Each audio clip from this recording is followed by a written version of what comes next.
Welcome back to Your Day. School will be back in session soon, and some kids may be concerned about what's been in the news as of late, shootings at schools. What can we do to make sure our kids feel safe as they head back to the classroom? Amber Withrow, therapist at Milan Christian Counseling, has some ideas for us. Good morning. Thanks for joining us today.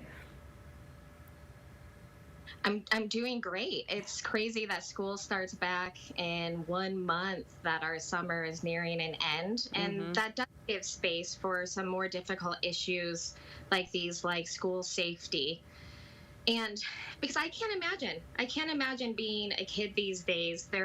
The world seems so big. There's so many more dangers. There's so much more that's happening, it seems, in the world, in schools, even within their environments. That back in the day, well, we had fire drills, maybe tornado drills. Most schools have things like active shooter drills. And that is incredibly stressful, especially the younger that students are. Absolutely, yeah. As you mentioned, when I was a kid, the worst we had too was, someone calling in a bomb threat on a Friday because they wanted school to get let out early, But this is a real fear for kids and for parents too. So one of the pieces of advice you have this morning is for us to listen to them. That's right. I follow what I call the LET. So L is for listen, that while we have a hard time understanding this concept, this is all they know, unfortunately. It's such a sad concept that they are familiar with the idea of active shooters and other issues within a school. So the idea is for adults to listen to them.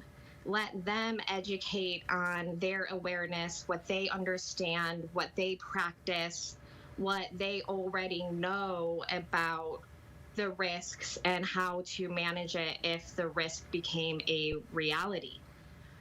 And the next is to educate, that if you discover that your school does not have a plan, absolutely have that confidence and advocacy to talk to your school, but also to educate them on what to do in that situation. Things like staying quiet, lying still, being aware of your surroundings. And I think even for kids who already have a plan that their school practices, there may be ways to educate them even more than what their little minds are already aware of. We hate to think that we need to educate ourselves on this, but it's only to help our kids. So it is important, parents, that what's going on with your school district. What you can teach your kids too to help them as well. And the third thing, as you mentioned, it's LET. So we have listen, educate, and the T is for talk. That's right. This can be such a difficult conversation to bring up because, of course, we don't want to bring in more anxiety.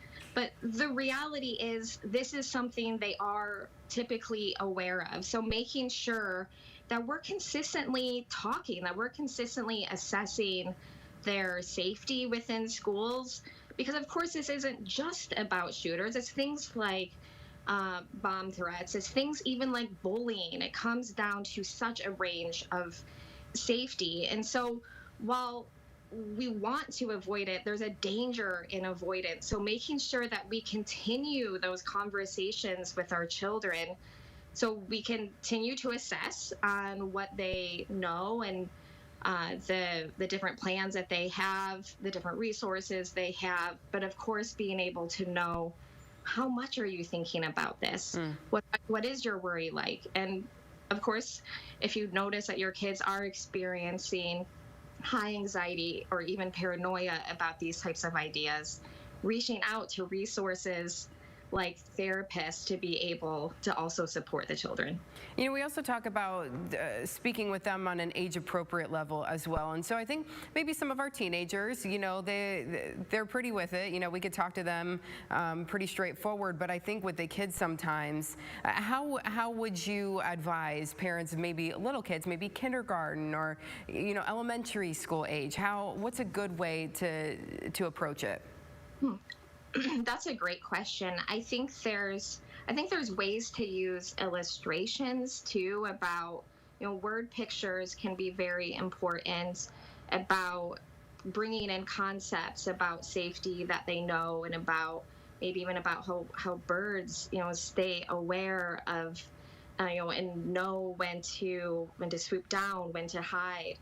um, there's so many good books out there that you're able to read with kids on all different levels. And I think especially with kids, just being able to listen to what's on their mind and help them identify those feelings that they may be experiencing. It is pretty incredible what some of the things that they say, even at a young age. You're like, wow, okay. So if we do listen and we do talk to them, it's really all the better. So Amber, thank you so much for joining us this morning. We appreciate it.